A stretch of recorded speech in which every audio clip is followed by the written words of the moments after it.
Bonjour à tous, bienvenue aux entrevues du Portail Zen. Mon nom est Suzy Matt. Aujourd'hui, je retrouve de nouveau Amanda Castello pour reparler du livre Calmer sa peine aux éditions Le Lotus et l'éléphant. Alors, on avait passé à travers quelques points et protocoles de ton livre, Amanda, et on a décidé de se revoir parce que je trouvais que il y en avait tellement à dire et j'espérais aider les gens à passer à travers leur deuil avec ce livre-là. Donc, bienvenue Amanda, merci d'être là de nouveau aujourd'hui. Merci à toi, Suzy, et ça me fait très, très plaisir. Et donc, je salue tout le Québec avec beaucoup d'affection. Alors aujourd'hui, Amanda, donc on parle de calmer sa peine. Si vous n'avez pas vu la première entrevue, je vous conseille d'aller la revoir. Alors c'est 30 protocoles pour traverser le deuil et en sortir grandi. La préface est du docteur Jean-Jacques Charbonnier, qui est médecin anesthésiste réanimateur, que nous avons eu le plaisir d'avoir aussi en entrevue. Alors aujourd'hui, j'aimerais qu'on parle de différents protocoles dont on retrouve au chapitre 6 la vulnérabilité de la personne en deuil. Donc, les mots et le comportement qui font mal.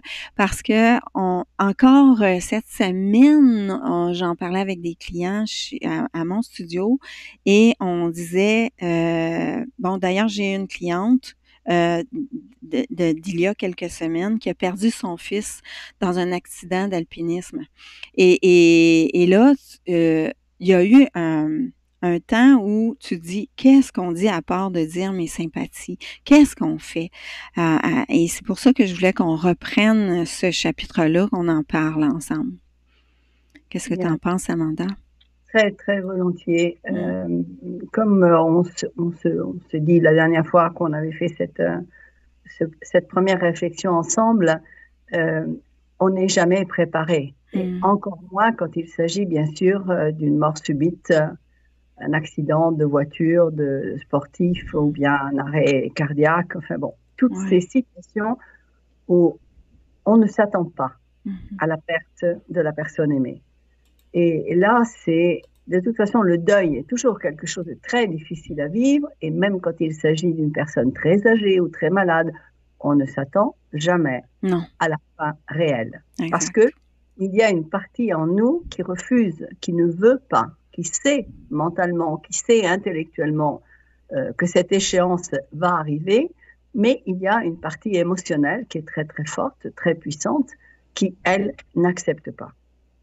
Et ça, c'est ce que je dis toujours un peu, c'est l'enfant intérieur qui est en nous. Et cet enfant intérieur, eh bien, il veut garder ce dont il a besoin. Et de quoi est-ce que cet enfant intérieur a besoin? Il a besoin de tout ce qui est autour de lui et qui lui donne sa sécurité affective, qui le rassure, qui lui permet de continuer à vivre sa vie avec celle des personnes qui lui sont chères. Alors, quand tu me dis, mais oui, un accident d'alpinisme, un accident de voiture, un accident quel qu'il soit, une interruption violente de la vie d'une personne que l'on aime, qu'est-ce qu'on peut dire? Si banalement je répète une phrase qui pourtant que l'on sait tous, c'est que il n'y a rien à dire et rien à faire. Qu'est-ce que ça veut dire? Ça veut dire qu'il y a une différence entre le faire et l'être. Ce qu'il nous faut apprendre, c'est être davantage dans l'être et moins dans le faire. Le faire, si tu veux, nous rassure. Je fais quelque chose pour toi, je te porte en voiture, je t'accompagne, je vais avec toi, je te porte à manger, je fais tes courses, je te remplace. Donc, je suis dans le faire, dans l'action. Et ça, c'est certainement très utile, mais ça me rassure avant tout à moi-même. Ça veut dire qu'à ce moment-là, je me sens utile, importante. Et c'est ce besoin inconscient de reconnaissance que nous avons toutes et tous. Quand je dis ce qui est important, c'est privilégier l'être, c'est-à-dire, qu'est-ce qui est important? C'est que je fasse des choses pour toi ou que je sois auprès de toi. Que je t'écoute. Tu comprends? Oui. Donc, ça veut dire, c'est beaucoup plus difficile parce que quand je suis en train de faire quelque chose pour toi, ça me rassure et je me sens utile, je me sens que je fais quelque chose dont tu pourrais avoir besoin. Parfois, c'est pas vrai, mais c'est ce que je crois. Et ça me fait du bien à moi. Parce qu'en fin de compte, très souvent, dans l'aide que nous apportons aux autres, c'est inconsciemment une aide que l'on apporte à soi-même. C'est une espèce de consolation que l'on donne à soi-même. Et ce qui est important, c'est la dimension de l'être. C'est-à-dire, je suis à côté de toi, je suis près de toi, je suis là. Parfois, sans rien dire. Parfois, en te proposant mon épaule ou ma main sur la tienne. Ma présence. Donc, c'est une présence aimante, c'est une présence qui a du sens. Parfois, il n'est pas besoin de parler parce que les mots sont très pauvres. Les mots ne peuvent pas exprimer ce que l'on sent et ce que l'on voudrait exprimer envers l'autre. Je me rappelle qu'une fois dans mes cours mes formations que je donnais encore quelque temps, j'avais une étudiante qui un jour arrive et me dit « Vous savez, j'ai trouvé quelle est la méthode que je dois utiliser. » Je dis « C'est bien, quelle est la méthode ?» Elle me dit « J'utilise le silence parlé. » Et j'ai trouvé cette formulation extrêmement belle. Parce que le silence parlé, ça veut dire que dans le silence, tu peux mettre beaucoup de choses, tu peux mettre beaucoup de sens, tu peux mettre donc les paroles que tu mettrais normalement par l'intermédiaire de ta voix et de ta bouche envers l'autre, eh bien, tu vas les mettre dans ta présence, parce que le silence, c'est un silence qui n'est pas un silence vide, mais c'est un silence de présence. Tu vois, alors, bien sûr, je ne voudrais pas peut-être parler sans que tu m'interrompes, parce que sinon, je vais me laisser partir. J'écoute, moi, je trouve ça beau, ce que tu nous racontes.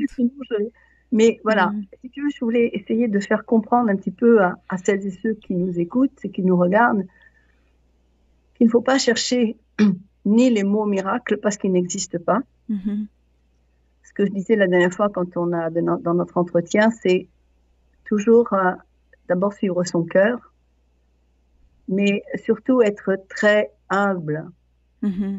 Parce que si je veux agir, je veux faire, comme si j'allais être la Wonder Woman de la situation ou le Superman de la situation, c'est encore une projection de l'ego.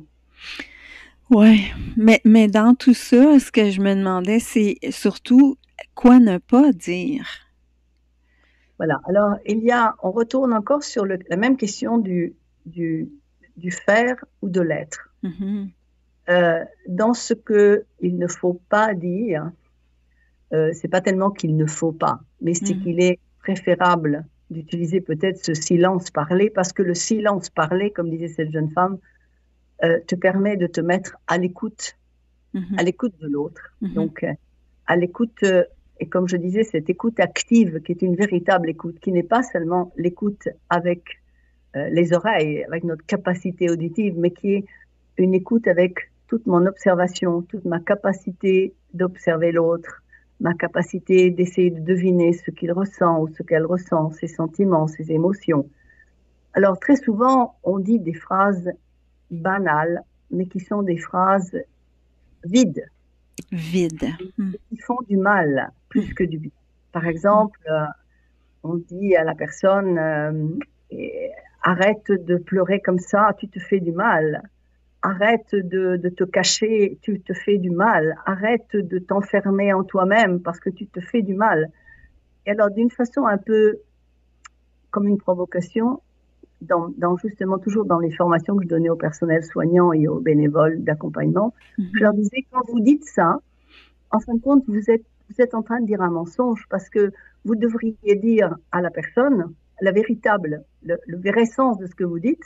Ce n'est pas arrête de pleurer parce que tu te fais du mal, arrête de t'enfermer chez toi parce que tu te fais du mal, mais arrête de te comporter comme ça parce que tu me fais du mal. Parce que tu me renvoies à mon incapacité de t'aider, à mon impossibilité de savoir quoi faire pour t'aider. Ouais. Et donc à mon impuissance. Donc je perds le sens de ma présence puisque je ne sais pas quoi faire. Or, il ne faut surtout pas bloquer les émotions. C'est-à-dire quand une personne pleure, il faut la laisser pleurer. On ne bloque pas le sable dans ses mains ou l'eau dans ses mains ou une rivière en creux. Il faut la laisser passer. Ouais, c'est ça. Il faut permettre à la personne d'exprimer ses émotions et surtout de ne pas lui dire allez viens, il faut sortir. Une des choses importantes, c'est que dans le processus du deuil, il faut comprendre d'abord que chacun d'entre nous est unique. Chacun d'entre nous est différent. Et chacun d'entre nous a donc ses propres besoins, ses propres rythmes également. Donc, on a souvent aussi besoin d'être seul. On a besoin d'être seul avec ses propres pensées, avec ses souvenirs, avec ses émotions, avec ses émotions, c'est-à-dire aussi bien sa tristesse que sa colère. Moi, je peux dire une chose en témoignage que j'ai remarqué, c'est quand mon frère est décédé, quand mon père est décédé, mes deux premiers mécanismes de défense ou moi, ça a été c'est de ne pas vivre la peine tout de suite. Alors, il fallait que je me garde occupée et que j'en prenne juste un petit peu à la fois. Juste un petit peu à la fois. Puis, il y a des gens qui me disaient, ben, tu continues à travailler? Oui, j'en ai besoin. Il faut que je fasse ça. Sinon, c'est trop intense. Donc, chaque personne est tellement différente. Et de ne pas dire peut-être à la personne qui vit un deuil, tu vas voir, ça va aller, tu vas voir, tu vois, c'est comme de renier ou de dénigrer qu'elle a cette étape-là à passer. Oui. Tu vois, très souvent, c'est justement ça, c'est ce que tu dis là, c'est la négation, parce qu'en fin de compte, chacun aussi vit en fonction de ce qu'il ressent personnellement. Et tu viens d'expliquer que toi, ton besoin à ce moment-là, c'était d'être dans l'action, dans le travail, dans l'activité. Il y a d'autres personnes qui ont besoin de s'isoler du monde, de ne plus entendre la voix des autres, de ne pas parler. Et parfois, il y a des phrases qui sont terriblement douloureuses. C'est-à-dire quelqu'un qui te dit « Allez, viens, il faut te secouer » ou « Allez, viens, il faut te dire » ou bien « Allez, il faut que tu penses à autre chose »,« Allez, il faut te divertir ». Non. Et il faudrait plutôt poser des questions et dire « Qu'est-ce que tu as envie de faire ?» Se mettre encore une fois à l'écoute, comprendre que je ne peux pas projeter sur l'autre mes besoins ou ma façon de vivre ou ma façon de réagir à certains événements. Oui, ça prend un immense respect de l'autre. Voilà, un grand respect de l'autre. Pour avoir ce respect, il faut être à l'écoute. Sinon, comment est-ce que je peux comprendre ce dont a besoin l'autre qui est devant moi si je ne l'écoute pas, si je ne sais pas, si je ne pose pas de questions? Ce n'est pas des impératifs, ce n'est pas des ordres que je dois donner, mais poser des questions. Qu'est-ce que je peux faire pour toi? Est-ce que par exemple, est-ce que tu veux que j'aille faire les courses pour toi? Oui. Parfois, il y a des choses bassement matérielles. Exactement. C'est difficile parce que la personne qui, à ce moment-là, ne sait plus très bien ce qu'elle doit faire, quelles sont les priorités, quelle est l'urgence. Est-ce qu'il faut fermer les volets le soir ou est-ce que tu veux que je laisse ouvert? Des choses peut-être bassement matérielles, très simples et qui peuvent avoir une importance. Est-ce que peut-être qu'il y a certaines personnes qui dorment avec les volets tout complètement fermés, hermétiquement fermés, dans l'obscurité la plus totale, et d'autres personnes, non. Mais si toi, tu ne vis pas avec cette personne, comment tu fais pour le savoir? Donc, il faut poser la question pour comprendre en quoi je peux aider l'autre. Et puis, il y a autre chose, Suzy, qui est extrêmement important. Il faut comprendre que quand on offre son aide à quelqu'un qui est en deuil, ça va pas être seulement pour une soirée ou pour une après-midi. C'est un engagement qui est lourd et qu'il faut être capable de tenir sur la durée. Or, chacun d'entre nous a sa propre vie. Excuse-moi, bien. Bonjour le chat. Bonjour, ça c'est Gavroche qui est venu dire bonjour. C'est difficile de faire des choses en privé, n'est-ce pas, Gavroche? Mais enfin, je sais que tu as des chats toi aussi. Ah, donc... moi, 3. Bon, donc on se comprend. Mais tu vois, je crois que ça, c'est extrêmement important. C'est se mettre au service d'une personne qui est en deuil. Ce n'est pas pour un temps, bon, j'ai 10 minutes maintenant, si tu veux, qu'est-ce que je peux faire pour toi? Non. Il faut comprendre que chacun d'entre nous continue en parallèle à avoir sa vie, ses exigences, ses besoins, son travail, sa vie de famille, son rythme et ses responsabilités. Donc, il faut comprendre que quand quelqu'un est en deuil, il faut, si c'est possible, essayer d'organiser comme une équipe. Oui, avec les gens proches. Voilà. Les amis, les gens proches, oui, c'est ce que j'allais dire. Ouais. Qui est disponible le matin, qui est disponible l'après-midi, qui est disponible le soir, qui est disponible pour aller faire les courses, qui est disponible pour aller prendre les enfants à l'école, etc.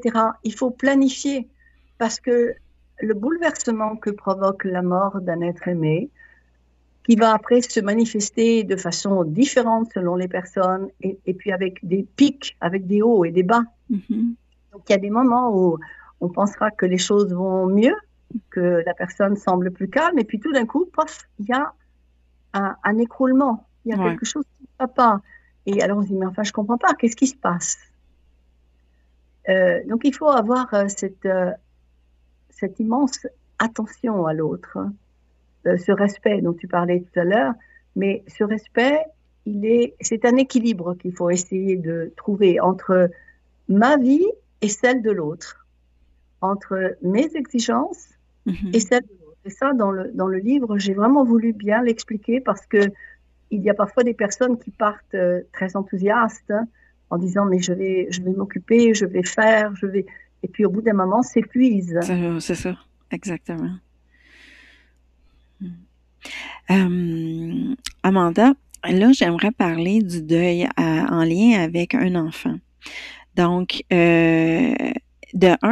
j'avais ma question que je voulais poser, mais en même temps, est-ce que c'est plus difficile le deuil d'un parent par rapport à son enfant? Parce que souvent, j'ai l'impression que oui, j'ai l'impression que ou c'est parce que les gens disent c'est pas normal qu'un parent perde son enfant. Je l'ai souvent entendu ça, cette phrase-là. Et puis moi, mes parents ont perdu mon frère, il avait 33 ans d'un suicide. Et ça a été bien que mes parents ils ont essayé de pas trop en parler, je le sais que par la bande, j'ai senti que ça avait été c'est comme un pot cassé qui est plus recollable. C'est comme une partie d'eux qui est partie. Donc, est-ce que c'est plus difficile pour un parent de perdre un enfant? Comme on dit, c'est la chair de ma chair. Ouais. Un enfant, bien sûr encore plus pour la mère que pour le père, c'est un des, naturellement, tu vois, je n'aime pas mettre des hiérarchies. Non, c'est ça. Je sais pas dans ce sens-là, mais un deuil, ça reste un deuil quand même. Oui. N'est-ce pas? Mais la perte d'un enfant dans un couple, ça peut être quelque chose d'extrêmement déstabilisant. Parce que cela peut faire même exploser. C'est ça. Parce qu'il y a inévitablement un sens de culpabilité. On s'interroge, on se pose des questions. Où est-ce qu'on s'est trompé? Pourquoi est-ce qu'on n'a pas vu? Est-ce qu'on ne s'est pas rendu compte? Est-ce qu'on aurait dû comprendre? Quels sont les signes que nous n'avons pas voulu voir parfois? Et souvent, il arrive malheureusement que à l'intérieur du couple, on se renvoie la balle de la culpabilité. C'est quand même toi qui était le plus souvent avec lui ou avec elle, c'est quand même toi qui aurais dû te rendre compte. Ouais. Mais bien sûr, toi, tu n'étais jamais là et donc, bien sûr, tu ne pouvais pas voir, etc. Donc, dans ces cas-là, ma recommandation, c'est de se faire aider par un professionnel, Ouais. par Exact. quelqu'un, un expert de deuil et qui comprenne bien sûr le rapport de la psychologie aussi bien féminine que masculine, parce que nous sommes égaux et différents et nous n'avons pas la même façon d'exprimer nos émotions. Mhm. La femme exprime plus facilement ses émotions, l'homme les intériorise et ça c'est dû aux erreurs de l'éducation Ouais. que nous avons reçues et que nous avons transmises aussi. Mhm. C'est-à-dire qu'à un garçon, on lui demande voilà, de faire le petit héros et de ne pas montrer ses sentiments et ses émotions. Hein, combien de fois Ouais. on a entendu ces réflexions stupides, un enfant, un petit garçon qui se fait mal parce qu'il tombe et on lui dit ne pleure pas comme une fille, comporte-toi comme un homme. Mhm. Et ça, Mhm. malheureusement, c'est des situations qui vont après entraver le développement de l'être masculin parce Ouais. qu'il n'osera pas, il ne saura pas exprimer ses émotions. Et quand, s'il y arrive à l'intérieur d'un rapport comme celui que tu viens de mentionner, la perte d'un enfant, ça risque encore de créer plus de difficultés parce que l'homme a tendance à se renfermer sur lui-même et à vouloir faire semblant d'être dur, d'être fort, Mhm. alors qu'il a lui aussi, comme la compagne ou comme la femme, besoin d'être aidé et besoin de pouvoir exprimer ce qu'il ressent. Mhm. Donc, euh, il y a aussi un autre, tu vois, élément, tu m'as fait penser quand tu as parlé de la perte d'un enfant pour les parents. Ouais. Il y a un autre élément important, où j'espère d'ailleurs un jour approfondir cette question parce que je crois qu'elle est très importante et elle est souvent passée sous silence, c'est le, le sens de culpabilité des grands-parents. Parce que, bien sûr, ce n'est pas normal, entre guillemets, et ce n'est pas juste, entre guillemets, qu'un enfant meure avant ses parents, Mhm. parce que dans la logique de l'évolution de la vie, Mhm. c'est les parents qui doivent partir avant. Mais imaginons ce que cela représente pour les grands-parents qui Je se sais pas, sentent j'ai deux petites filles, moi, je suis une grand-mère, puis si ça arrivait, je sais pas comment ça serait très dur, très difficile. oui, Ouais. oui, parce que c'est encore pire. Le grand-parent, la grand-mère ou le grand-père euh, Mhm. n'arrive pas à concevoir qu'il soit encore là et que Hmm. petit Puis là, à ça petit, parti. Hmm. soit parti. Mhm. Et, et c'est humain, si tu veux, Sylvie. Ouais. Je crois que Ouais. vraiment accepter ça, ça fait partie de nos fragilités. Je crois que je dis toujours ça, il faut vraiment que nous arrêtions de nous comporter comme des Superman ou Superwoman et Mais nous c'est, comporter oui, comme des humains m- avec nos points de force mais et nos points de surtout, faiblesse. je m'excuse d'interrompre, mais surtout se dire que ça fait partie d'un processus normal aussi. Si c'est arrivé, c'est que ça devait arriver.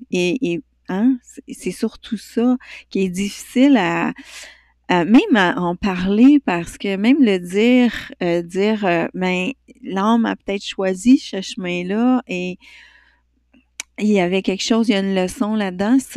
Même ça, c'est encore très, c'est pas un concept, je pense, qui est très populaire ou discuté en général. Oui, tu as parfaitement raison. Parce que nous vivons euh, dans l'aspect immédiat de notre quotidien. Mhm. Et l'aspect immédiat du quotidien, c'est je souffre, j'ai mal, je pleure, je ne suis pas bien et j'essaye de comprendre la logique de ma vie quotidienne, de ma vie dans l'immédiat, c'est-à-dire dans le présent immédiat que je suis en train de vivre.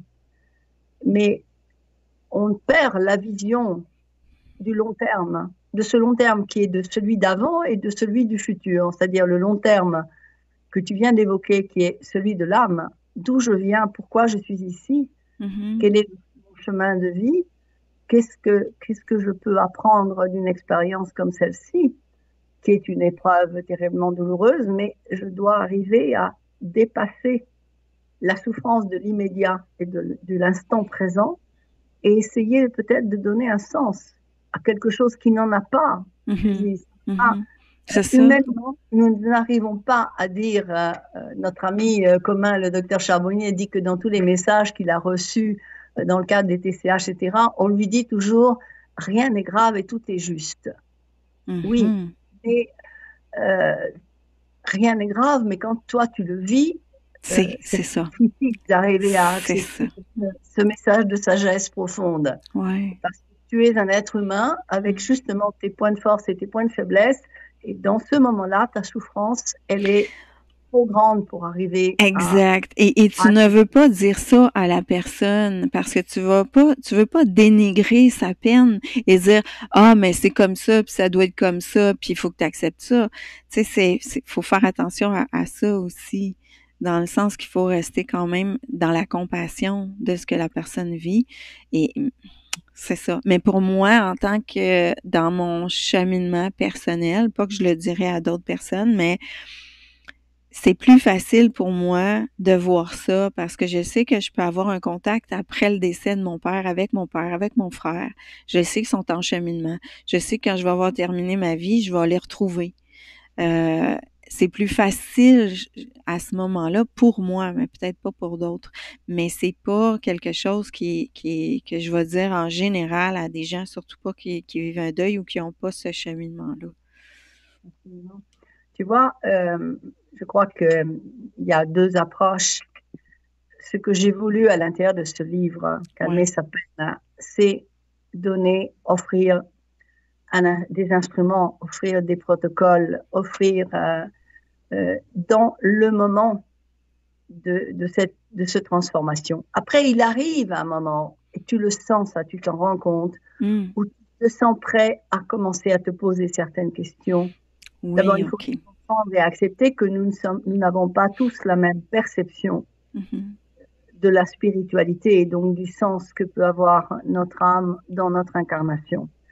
Donc, je voulais, si tu veux, que ce livre puisse servir à toute personne, aussi bien aux personnes qui sont en chemin, mais qui ne sont pas encore arrivées à cette acceptation du sens de leur incarnation, qui ne se sont peut-être même jamais posé encore la question, mais qui vont y arriver parce que justement, à l'intérieur de ce livre, j'ouvre les portes en disant, mais il y a aussi d'autres possibilités. Il y a ce que tu viens de dire, mais pas seulement parce que c'est quelque chose que tu crois. Ce n'est pas une croyance. Aujourd'hui, il y a ce que je trouve magnifique, c'est qu'aujourd'hui, la science et la spiritualité sont en train de se rapprocher et d'accepter de marcher ensemble dans la même direction. Exact. C'est tellement génial.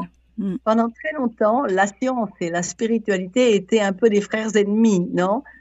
Chacun est très orgueilleux, chacun était convaincu de détenir la vérité. Il ne voulait pas partager aucune conversation ou mise en doute de ce pouvoir illusoire, mais de ce qui était considéré comme tel. Or, aujourd'hui, il y a quand même chaque fois plus d'éléments qui nous font nous ouvrir vers des perspectives qui sont extraordinaires et qui peuvent confronter aussi bien même des personnes qui jusque-là niaient l'existence d'un principe spirituel en nous, c'est-à-dire ceux qui niaient l'existence de l'âme ou de l'esprit, comme on veut l'appeler, ceux qui disaient, bon, pour moi, il n'y a plus rien après la fin de la vie matérielle, c'est fini, tout s'arrête, tout s'éteint et c'est fini, on a vécu, on n'a qu'une vie. Aujourd'hui, ces affirmations, eh bien, même à des personnes, si tu veux, qui sont aussi rigides dans leur approche, aujourd'hui, si seulement elles se mettent à l'écoute de la science, de certaines découvertes qui sont en train d'être faites, de certains chercheurs qui ne sont pas des chercheurs ni exagérés d'un certain côté ni de l'autre, eh bien, on se rend compte qu'il y a une possibilité de dialogue chaque fois plus ouvert et chaque fois plus bénéfique pour chacun d'entre nous. C'est-à-dire qu'on élimine la peur de la mort, la peur de la finitude, la peur de l'après. Parce qu'en fin de compte, pourquoi les gens disent qu'ils ont peur de la mort? Parce que c'est l'inconnu. c'est l'inconnu. C'est comme toujours, c'est ce qui nous fait peur, c'est l'inconnu.